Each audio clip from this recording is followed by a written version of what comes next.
The applause around me was loud, almost deafening, but it wasn't for me. Not really.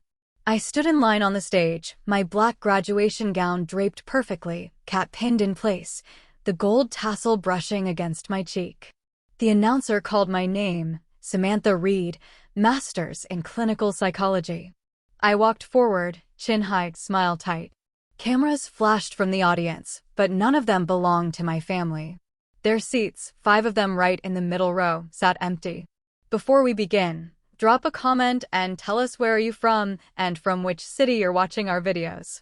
And after watching the whole video, don't forget to tell us what would you do in this situation. Be honest. Tell me in the comments below. We read every comment. Let's begin. I'd known they wouldn't be here.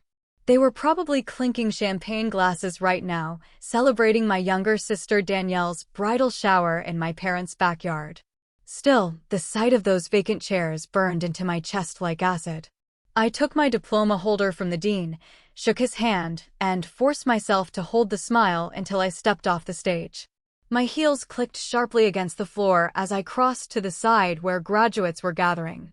I flipped open the holder, expecting to see the fancy paper with my degree. Instead, something slid out. An envelope, plain white, no return address. The paper looked expensive, heavier than normal. My name Sam was handwritten in a familiar neat style. For a second, I thought maybe it was from one of my professors, but my fingers hesitated. The hum of the crowd seemed to fade away, replaced by the sharp, insistent buzz of my phone in my pocket. I pulled it out. 72 missed calls, all from Mom, Dad, and Danielle. The buzzing continued as I stood frozen, my thumb hovering over the envelope's flap. Something in my gut twisted. My breath came shallow. Sam. A voice pulled me back. It was Rebecca, my best friend from the program. What's wrong? You look like you've seen a ghost.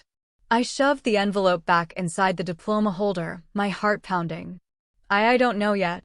My phone lit up again, another incoming call. Dad. I declined it without thinking. Rebecca frowned. Why aren't you answering? Because whatever it is. I glanced at the crowd, the noise, the lights. It's going to ruin today, and I'm not giving them that. The words tasted bitter, but felt right. I wasn't going to let them hijack this moment. Not again. But the phone wouldn't stop. Over and over, the same names flashing across the screen like a warning. My skin prickled, my palms slick with sweat. I could feel the envelope pressing against my arm through the holder. By the time the ceremony ended and we walked outside into the bright afternoon sun, I'd made a decision. I was going to read it. I stepped away from the chattering graduates, away from the smiling professors and the long line of parents taking photos. I slipped into the quiet corner of the building, the air cooler here, shadows cutting across the brick. I slid my finger under the envelope's flap and pulled out a single folded sheet of paper. 4 short lines written in that same neat handwriting. As I read them, my heart stopped. My knees nearly buckled. And for the first time all day, I understood why they were calling me 72 times. My hands were trembling so badly I almost dropped the paper. The handwriting was careful, steady, but the words, they hit like a fist to the gut. Samantha, what you don't know is about to change everything. Your grandmother's estate was never divided. You're the sole inheritor. Call my office immediately. Before they do, Mir Turner, attorney at law. I read it once, twice, 3 times. My pulse was thundering in my ears. I hadn't even known my grandmother had an estate left to divide. My parents had always said she'd passed away with nothing but debts. They'd laughed about it, even like the woman who'd raised my father had been a burden instead of family. But this was real. The weight of the paper, the precision of the handwriting, the name at the bottom. I knew Michael Turner. He'd been my grandmother's lawyer for decades. And the phrase that stuck out like a neon sign. Before they do, I didn't need anyone to explain who they were. My phone buzzed again in my hand. Mom. This time I stared at the screen, the little thumbnail picture of her in the garden, smiling like she hadn't iced me out of every major family moment for years. Rebecca stepped closer, her voice low. Sam, what's in it? I shook my head. I can't. My voice cracked. I cleared my throat. I think my family's been lying to me for years and now they know I know. Her eyes widened. What do you mean? I mean I broke off because the phone buzzed again. Dad this time, followed by Danielle, then Mom again. Back to back to back. They weren't stopping. My hands went clammy. This wasn't just them trying to congratulate me late. This was fear. Panic. I shoved the letter into my bag, grabbed Rebecca's arm, and started walking fast toward the parking lot. The June sun was hot on my face, but my blood felt cold. They'll come here, I muttered. If they think I'm with people, they'll try to corner me. I need to get out before they find me. Rebecca's heels clicked against the concrete as she hurried to keep up. Sam, you're scaring me. What is going on? I stopped by my car, gripping the handle, but not unlocking it yet. I looked at her dead in the eye. They've been keeping something from me for years, and whatever it is, it's worth enough to make them drop Danielle's party and call me 72 times in 3 hours. Rebecca's brows drew together. So, what are you going to do? My stomach churned. The smart move would be to call Michael Turner immediately. But a darker part of me, the part still raw from every insult, every time they skipped out on my milestones, wanted to make them wait. Wanted to watch them squirm just like I'd been made to. The thought both thrilled and scared me. I finally unlocked the car, sliding into the driver's seat. My phone lit up again, this time with a text from Mom. Don't sign anything. Don't talk to anyone. We're coming to you now. I stared at the words, my breath shallow. They knew I had the letter. They knew I could blow open whatever they'd been hiding. Rebecca leaned against the passenger door, eyes searching my face. Sam, you can't face them alone if they're in this kind of frenzy. I looked out across the parking lot, half expecting to see my dad's SUV tearing in already. I'm not going home, I said firmly. And if they think they can control me like before, they're about to find out how wrong they are. Because for the first time in my life, I had leverage and I was going to use it. I didn't even make it out of the campus parking lot before I saw them.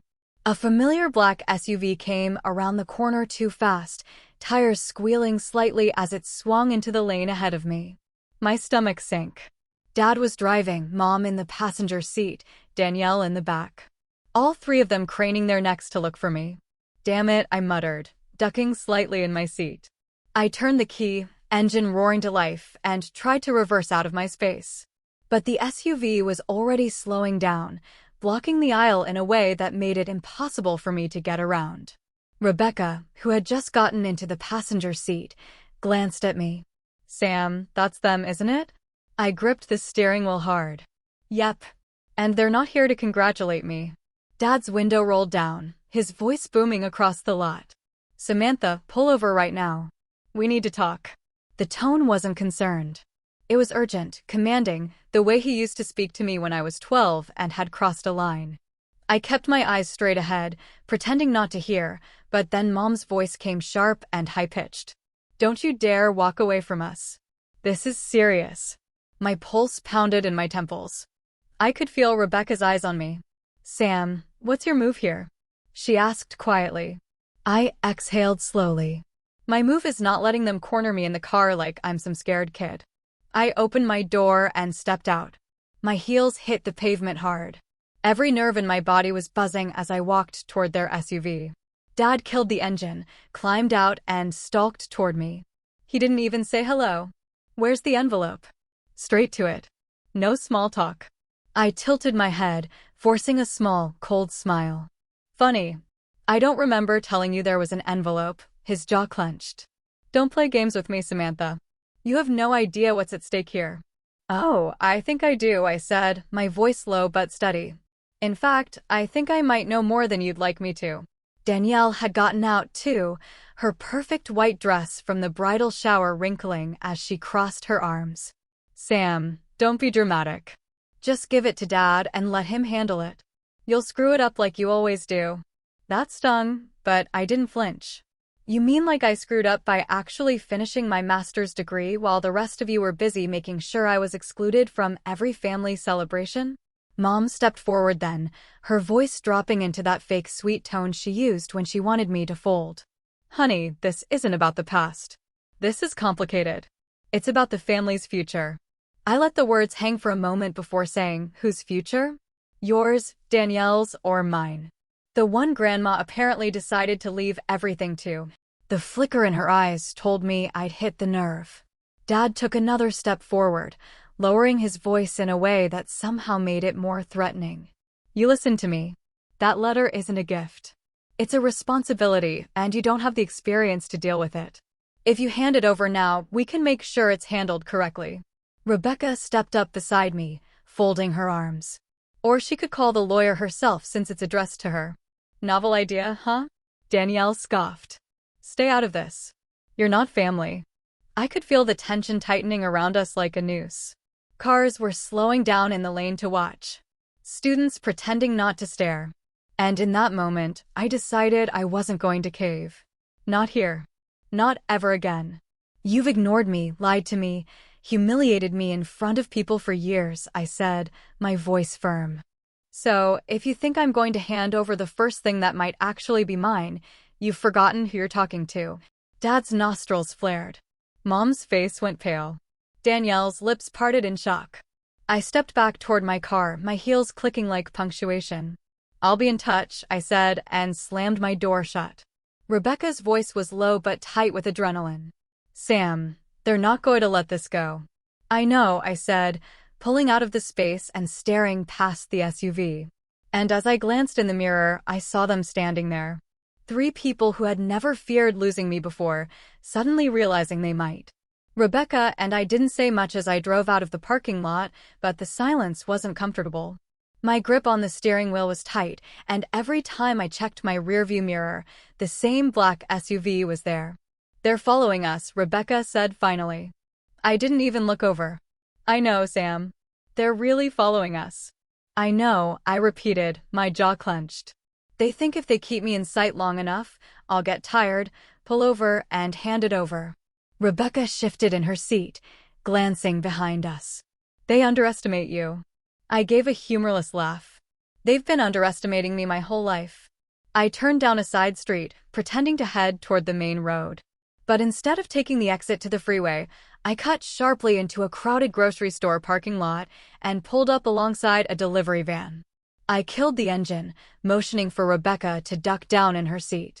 The SUV rolled past slowly, my dad craning his neck to look for us. They didn't see us. When they disappeared onto the main road, I exhaled. Okay, that buys us a few minutes. Rebecca sat up, brushing her hair back. Where now? Straight to Michael Turner's office, I said without hesitation. Before they realize I'm not going home and try something else. But as I pulled back onto the road, my phone buzzed with a text from an unknown number. If you go to him, you'll regret it. Danielle. I handed the phone to Rebecca so I wouldn't be tempted to respond. Read it. She did, her eyes narrowing. Wow. She's not even pretending to be subtle. She never had to be, I said. They've always assumed I just backed down. We drove in tense silence for another 15 minutes until I pulled into a small brick building with a gold plaque out front. Turner and Associates, attorneys at law. I grabbed my bag, the envelope inside feeling heavier than ever. As I stepped onto the sidewalk, my phone rang again. Mom. I let it go to voicemail, but the moment I reached the front door, a black sedan pulled up fast to the curb. My father stepped out before the car even fully stopped. Sam, wait. His voice carried across the quiet street. I ignored him, pulling the door open. But before I could step inside, he was there, his hand on the door frame, blocking my way. You don't want to do this, he said, his voice low but sharp. I met his eyes. You don't want me to do this. Mom appeared on the other side of the car, looking more flustered than I'd ever seen her. Please, sweetheart, let's just talk. You don't understand how complicated this is. You've had years to talk, I said, and every single time you've chosen silence. Dad's jaw tightened. You think you're ready to take on everything in that estate, the debts, the legal headaches? You'll drown, Sam. Rebecca stepped up behind me. Or maybe she'll swim just fine without people trying to tie bricks to her ankles. Mom's eyes narrowed at Rebecca, then flicked back to me. You're being manipulated. I almost laughed. By the one person in my life who actually shows up for me? No, I think that's your department. I stepped forward, forcing my dad to move his arm and pushed the door open fully. But before I could cross the threshold, his voice stopped me. If you do this, Sam, we're done. The words were sharp. Final. I turned back, meeting his stare. My heart was pounding so hard I could hear it in my ears, but my voice was steady. You were done with me the day you decided I wasn't worth showing up for. Then I walked inside, letting the glass door shut behind me with a clean, satisfying click. The air inside the law office was cool and faintly smelled of polished wood and paper. A receptionist in a navy blouse looked up from her desk. "Can I help you?" she asked politely. "Yes," I said, steadying my breath. "I have an appointment with Michael Turner." Samantha Reed. She checked her screen, nodded, and motioned to the hallway. "He's expecting you." Those 3 words sent a ripple of unease through me. Expecting me. That meant this meeting had been set in motion before I even knew it existed. Rebecca gave my arm a small squeeze as we followed the receptionist down the hallway. Michael Turner's office door was already open. He was standing behind a mahogany desk, silver-haired, sharply dressed, and holding a folder thick enough to make my pulse spike. "Samantha," he said warmly, gesturing to the chair across from him. "Please sit." I sank into the seat, clutching my bag. "I just got your letter." "I know," he said, folding his hands over the folder. "And I also know your family probably tried to get to you first." I gave a humorless laugh. "You could say that." He nodded slightly, as if this confirmed something he'd expected. Then he opened the folder and slid a stack of papers toward me. "Your grandmother's estate is substantial. Real estate holdings, investments, liquid assets. She named you sole beneficiary in her final will, signed 8 months before her death." My throat tightened, but they told me she died broke. His eyes softened. "They didn't want you to know. The will was contested immediately after her passing. Your father and his sister filed claims, but they were dismissed. However, because you were under the impression she had no estate, you never claimed the assets. The accounts have been sitting waiting." I stared at the numbers on the page. More zeros than I'd ever seen attached to my name. "And there's one more thing," Michael continued. "Your grandmother wrote a letter to accompany the will. It's personal." He handed me a cream-colored envelope. My hands shook as I opened it and unfolded the page. "My dearest Sam, I know they've made you feel like the smallest voice in the room. I want you to know you were always the one I trusted. The only one who didn't look at me for what I could give, but for who I was. This is yours because I know you'll do good with it. Don't let them take it from you." I swallowed hard, my vision blurring for a moment. Rebecca leaned in. "Sam, this changes everything." I looked at Michael. "What happens now?" "You can claim the assets immediately, or, if you'd like, we can arrange a formal reading of the will with your family present." His lips twitched slightly. "That tends to make things very clear." I didn't even hesitate. "Set the meeting." 2 days later, we sat in the same office, but this time, Mom, Dad, and Danielle were across from me. The tension was so thick you could hear the faint hum of the air conditioner over our breathing. Michael read the will aloud, every word like a hammer to the lies they'd built. When he finished, the silence was deafening. Dad's face flushed an ugly red. This is ridiculous." "She can't." "She can." Michael interrupted smoothly. "And she did. The court has already dismissed your prior claims." Mom's lips pressed so tight they turned white. Danielle's eyes darted between us, calculating, scrambling. I set my grandmother's letter on the desk between us, my voice calm, but edged with steel. "You told me she had nothing. You watched me struggle through school while you kept this from me. And now you want me to believe you care about my well-being." Mom's voice cracked. "Sam, we were just trying to protect you." "No," I cut in sharply. "You were protecting yourselves." They had no reply to that. When the meeting ended, Michael slid the final paperwork to me. My signature was crisp and sure. It was done. As we stood, I met my father's eyes one last time. "You were right about one thing. This is the family's future. The difference is I'm not giving it back." Rebecca and I walked out into the sunlight together. My phone buzzed. A text from an unknown number. "We need to talk, please." I turned the screen off without replying. For the first time in years, the silence felt like mine.